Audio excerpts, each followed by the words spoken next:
So next we'll take a look at what exactly makes this procedure work, right? Why does this work? Why does it give us what we think it gives us? Well, just remember the context here, right? We had a system of 3 equations and 3 variables, x, y, and z. So what did we do? Well, we started by considering its so-called augmented matrix, which just consists of all the coefficients and the constant terms, and the variable names just get temporarily set aside. And then what did we do? We did a sequence of these steps here, which I've written notation for. These are actually going to turn out to have a name called elementary row operations, which we'll talk about in a moment. But we did those operations, and it took us down to eventually we got to an augmented matrix down here, which this is an augmented matrix of a system down here, which is already solved. And what we're working on, or working under, is the understanding that the solution to this system of equations, which is obvious, it's right in your face, x equals 1, y equals 2, and z equals 3, is going to be the same as the solution to this system of equations. But the reason that that works is because the row operations that we did along the way, which were labeled here, right? Row 2 is replaced with row 2 minus 2 row 1. Row 3 is replaced with row 3 minus 3 row 1, and so on. All of these row operations that we did throughout our steps, none of those actually change the solutions of the underlying system of equations. And as long as that's the case, this process will work. So that is what makes this work. So what we're going to do now is take a look at exactly what we can do without changing the underlying solution set. And by that I mean the solutions to the underlying system of equations. So these are referred to as the elementary row operations. And this describes what exactly you're allowed to do. So we'll consider what these 3 operations are. Okay, so the first thing you can do is you can interchange 2 rows. And really, why is it that you can interchange 2 rows without changing the solution set for the underlying system? Well, I mean, if you have a system of equations, what difference does it make what order you write the equations in, right? So that shouldn't be too hard to believe, but that's your first row operation that you're allowed to do for free. You can change the order in which the rows are listed, and that won't change the solution to the underlying system. Another thing you can do, and we did this, most of our row operations so far have consisted of this form, but you can add a multiple of one row to another.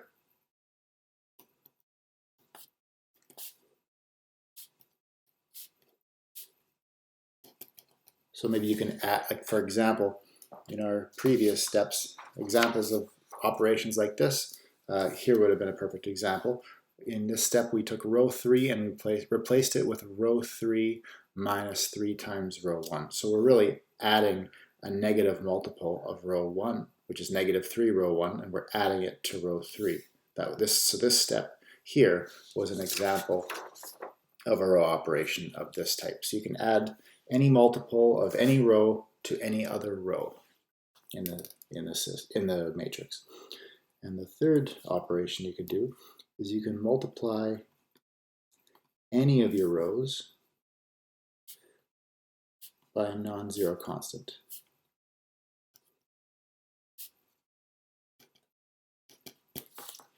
That's the only one for which we didn't see an example of yet. But really, why is it that you're allowed to do that? Why can you multiply any of the rows by a non-zero constant? It would be the same as taking one of your equations in your system and multiplying both sides of that equation by some non-zero number. We quite often do that, right? You might take an equation and multiply both sides of the equation by 2, or multiply both sides of the equation by negative 1/2. And that's perfectly legal to do. But you definitely only want to do it with a non-zero constant, right? You won't multiply both sides of an equation by 0, so you certainly wouldn't multiply a row by 0 either. So those are the 3 elementary row operations that you're allowed to do. So let's jump into another example. So we're going to solve this system. So this is going to be a 2x2 system. That's just another way to say a system of 2 equations in 2 variables. So here's what the system is going to look like. It's going to be x plus y equals 4, and 3x plus 3y is equal to 6. Okay, so that's the system we're going to solve. And the way we're going to do it is more or less the same as the previous example. We're going to start by considering its augmented matrix. So let's write down the augmented matrix. The first row is going to be 1, 1, and 4, right? Because the coefficients of x and y are both 1, and then we've got a 4 over here. And then the second row is going to be 3, 3, and 6, right? I'm just getting that the coefficients of x and y are the 3's, and then the constant term is 6. So that is our augmented matrix. So what we're going to do now is just look for ways we can start introducing some zeros over here to try to make the left section simpler. And by simpler, I mean containing as many zeros as we possibly can. I'm going to talk more about specifically our strategy in section 1.2, but for now, we'll just keep it simple. We're trying to introduce some zeros over here to make it as light or sparse as we possibly can. So let's take row 2 and replace it with row 2 minus 3 row 1. And why am I choosing that operation? Well, if I subtract row 1 from row 2 3 times, because that's what this notation says to do, what's going to happen? Both of those 3's are going to turn into zeros. So that's why I chose that operation. Okay, so let's see what happens. So if I do that, the first row won't change. So I'll just make a copy of the first row. Now the second row, if I go 3 minus 3 times 1, that's going to give us a 0 there. Then over here, I'm going to have 3 minus 3 times 1. That's going to give me another 0. And then over here, I've got 6 minus 3 times 4. So that's going to be 6 minus 12, which is negative 6. Okay, so that's what I end up with. And this is going to actually turn out to be a stopping point for a lot of situations that you might run into. So let's look really closely at what this second row actually tells us. The fact that we have a second row of that form, if I were to convert that row back into an equation, this is what we'd have. So this corresponds to the following equation. It corresponds to, well, those are the coefficients of x and y, the two zeros. So you have 0x plus 0y is equal to negative 6. Okay, fine. But who cares? Well, ask yourself, is there any value of x and value of y that I could ever find to plug into this equation that would make it true? And the answer to that question is actually no. There's no value out there that you could ever find for x and y that would make this equation true. And the reason for that is, look what's happening. It doesn't matter what x is. If you multiply it by 0, this is going to be 0 here. Same with this term. No matter what y is, if you multiply it by 0, all of this is just going to be equal to 0. But the right-hand side is negative 6.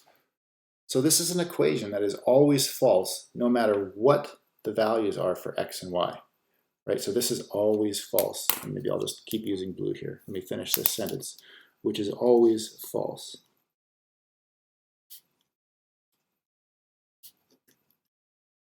Okay, so that's what is going to tell us how to proceed.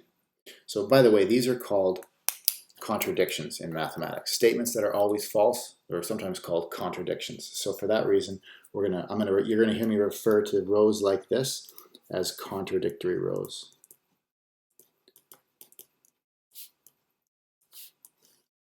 It's not necessarily a standard term. You might not hear other people use this language, but this is what I mean. If I say contradictory row, I mean a row like this. And so let's try to describe what happened here. Whenever you have a row where everything to the left of this vertical line, so everything over here, all consists of zeros, and then your constant term is a non-zero number, that immediately means you're going to have a situation like this. You're going to have a row that corresponds to an equation which is always false. So you have yourself a contradictory row. And whenever you have one of those, you can immediately stop. You don't have to do any more work. You can say this system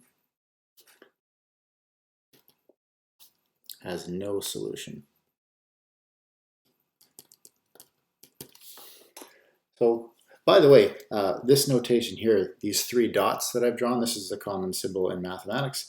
You can think of it, it looks like a little triangle where I've only drawn the corners, or just drawn the vertices, not the actual edges. It just means therefore. It just means you're about to write down the conclusion that follows from the work you've done above. So this is my conclusion from all the work I did above. So this is just a synonym for, or an abbreviation for therefore. So that's what we'll say. So you might ask the question, well, I thought we were supposed to solve the system. It says up here to solve the system.